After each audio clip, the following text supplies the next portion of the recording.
Hello students, NEET 2024 का application form अगर आप फिल कर रहे हैं तो वहां पे आपको क्वालिफाइंग एग्जामिनेशन कोड जो है कोड 1 से लेके कोड 7 तक आपको फिल करना होता है। इसमें कई बच्चों को कंफ्यूजन होती है, वो कंफ्यूजन मैं आपको बहुत सिंप्लीफाइड वे में आपको एक्सप्लेन करता हूं। आप जब इन्फॉर्मेशन बुलेटिन पढ़ते हो तो ये इतनी टेक्निकल लैंग्वेज में है कि आपको कभी कभी ये चीजें समझ में नहीं आती हैं। मैं आपको इसको थोड़ा सा आसान कर देता हूँ। आप सिर्फ इसको यहाँ पे ध्यान दो, जो भी यहाँ पे मैं आपको इन्फॉर्मेशन दूंगा आप सिर्फ इसको ध्यान देना। कोड 1 के बारे में लिखा हुआ है कि कोड 1 फ्रेशर्स के लिए, मतलब जो भी क्लास 12th में है या क्लास 12th का भी एग्जामिनेशन देंगे, बोर्ड एग्जामिनेशन देंगे, इनका भी 12th का रिजल्ट नहीं आया है तो ये फ्रेशर स्टूडेंट्स है या 12th अपियरिंग है।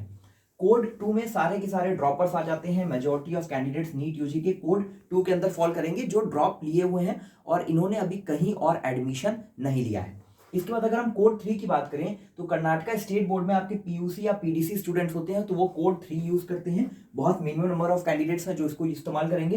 कोड 4, अब ये थोड़ा सा समझने वाली बात है। कोड 4, अगर आप इंडिया में कोई भी एग्जामिनेशन जो मेडिसिन से रिलेटेड है, कोई भी अगर आप कोर्स कर रहे हो, जैसे अगर आप बीएमएस कर रहे हो, बीएचएमएस कर रहे हो या कोई और मेडिकल कोर्स जैसे कि बी फार्मा कर रहे हो, बीएससी नर्सिंग कर रहे हो, अगर आप ऐसे कोर्सेज कर रहे हो तो आप कोड 4 इस्तेमाल करोगे। मतलब बीएमएस फर्स्ट ईयर में है और नीट यूजी का एग्जामिनेशन भी अपीयर कर रहे हैं तो कोड 4, ठीक है। नर्सिंग फर्स्ट ईयर में है, नीट का एग्जामिनेशन अपीयर कर रहे हैं तो कोड 4।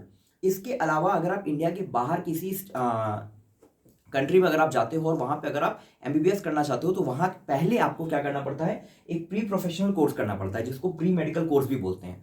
और इसको करने के बाद जैसे कि कुछ कंट्रीज में ये कोर्स को करना पड़ता है, ये 2 साल या 3 साल का कोर्स होता है। तो अगर आप इस कोर्स में एनरोल्ड हो तब भी आप कोड 4 इस्तेमाल करोगे। कोड 5 की बात कर लें तो जो बच्चे बीएससी अभी अपना पढ़ रहे हैं, मतलब बीएससी बायोलॉजी से मेरा मतलब है, मतलब वहाँ पे फिजिक्स केमिस्ट्री बायोलॉजी या बॉटनी जूलॉजी केमिस्ट्री जो भी आपका कॉम्बिनेशन होगा, अगर आप बीएससी कर रहे हो फर्स्ट ईयर में हो चाहे सेकंड ईयर में हो या थर्ड ईयर में, मतलब अगर आप बीएससी कॉलेज में अभी पढ़ रहे हो तो आप कोड 5 का इस्तेमाल करोगे। कोड 6 क्या है बेटा, अगर आपने बीएससी अपनी कंप्लीट कर ली है, मतलब आपको अपने बीएससी कॉलेज से अपनी टीसी मिल गई है, तब आप कोड 6 का इस्तेमाल करोगे। बीएससी कंप्लीट कर लिया है तो कोड 6, अगर अभी पढ़ रहे हैं टीसी नहीं मिली है तो कोड 5।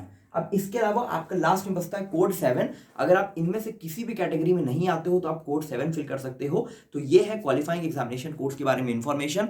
नीट यूजी 2024 की इंफॉर्मेशन या काउंसलिंग से रिलेटेड बाकी किसी भी चीज़ों के लिए आप चैनल के साथ लगातार जुड़े रहिए। हम आपको रेगुलर इंफॉर्मेशन देंगे, अपडेट्स देंगे और करेक्ट इंफॉर्मेशन आप तक पहुंचाएंगे। नीट यूजी का फॉर्म किस तरह से भरना है तो चैनल पे ऑलरेडी मैंने वीडियो अपलोड कर दी है कि किस तरह से स्टेप बाय स्टेप मैंने बताया कि फॉर्म को किस तरह से भरना है। बाकी चैनल के साथ जुड़े रहें और नीट यूजी 2024 की काउंसलिंग में कोई भी इंफॉर्मेशन अगर आपको चाहिए तो आप कॉमेंट बॉक्स में अपने डाउट्स को छोड़ सकते हैं, हम रिप्लाई करने की कोशिश करेंगे। Thank you so much.